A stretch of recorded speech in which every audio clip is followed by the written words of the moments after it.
সন্দেহ কিন্তু বাইরে বাস করে না, সন্দেহ কিন্তু আমার অন্তরে বাস করে। আমি তাকে বহন করি, সে আমাকে বহন করে না। সে কিন্তু আমাকে বহন করে আমি করি। কেন? আমার মধ্যে তোমার প্রশংসা আছে, আবার আমি তোমার গালি দিই, আবার আমি তোমার ভালোবাসি, আবার আমি তোমার ঘৃণা করি।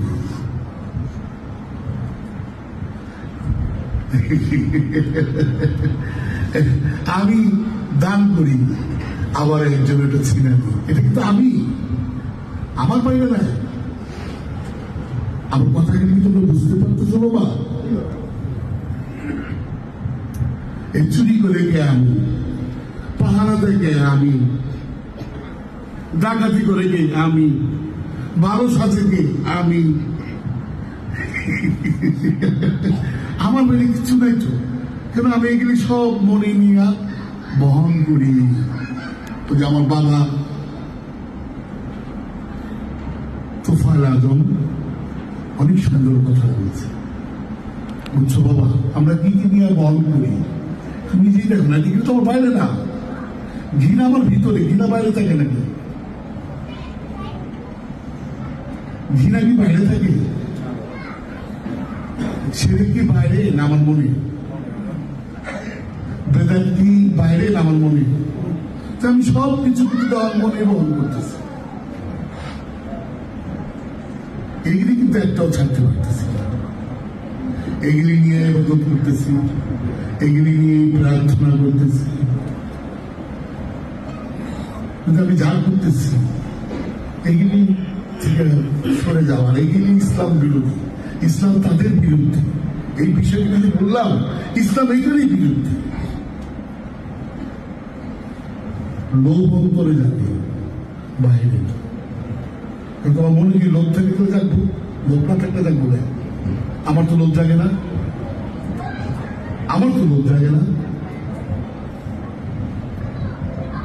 এইটি আমার মুর্শিদের দয়া। বাবা জাহাঙ্গীর যে দয়া করছে আমার, এইটি তার দয়া। ফিলিংস নেই।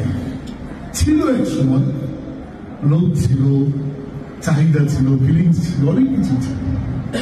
কখন কোন সময় গেছে গা নিজেও টের পাইনি, নিজেও টের পাইনি। আমি তো তার থেকেও বাবা জাহাঙ্গীর ওই বিদ্যাটা আমার রেখেছে, ওই গিফটটা। আমি তার কাছে কিছু চাইনি বাবা জীবনে, শুধু একটা চেয়েছি। এই স্বাদটা আমার নিতে হবে। এই স্বাদ না নিলে হয়তো একজন স্বামী বিবেকানন্দ তার চোরার মধ্যে পাইলাম যে তোমাদের মধ্যে, তোমরা 10 জনের মধ্যে যদি একজন, অন্তত পক্ষে একজন ভালো পাও, তাহলে 9 জনকে তলায় নিতে পারবে। আর 10 জন যদি খারাপ থাকে, তো এখানে ভালো হতে পারে না। এর জন্য একজনের ত্যাগ করতেই হবে, বলিদান দিতেই হবে। যে আল্লাহ, সেটা আমি বলি, সেটা আমার ভাই বোন হতে পারে, সবাই বড় ভাই আছে, বোন আছে। বিষয়টা বুঝছো, একজনের করতেই তো। বিষয়টা বুঝছো না, কেন? এটা তো চলমান। তার ভিতরে কি কখন আইসা যায়? এটা কি সে ডোল পিঠে আইব? মেরাজ কি হেলিকপ্টার দিয়ে করবা?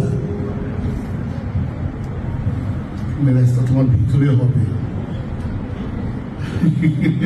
তাহলে বাইরে যাও গেলে আল্লাহ বলে 7 আসমানে নিচে নাই বাইব, তাহলে আমার ভিতরে এটা কোন আল্লাহ? এই যে আইসা একজন দেখছে, আমার একটাই দুঃখ, এরা না দেখা এত খুশি, আর দেখলে আমার মনে কি জানি নেই। এরা দেখতে পারবো না, কেন? স্বভাবের মধ্যে বন্দী হয়ে গেছে। ওই স্বভাবটাই ইসলাম তার বিরুদ্ধে। বিষয়টা বুঝছে?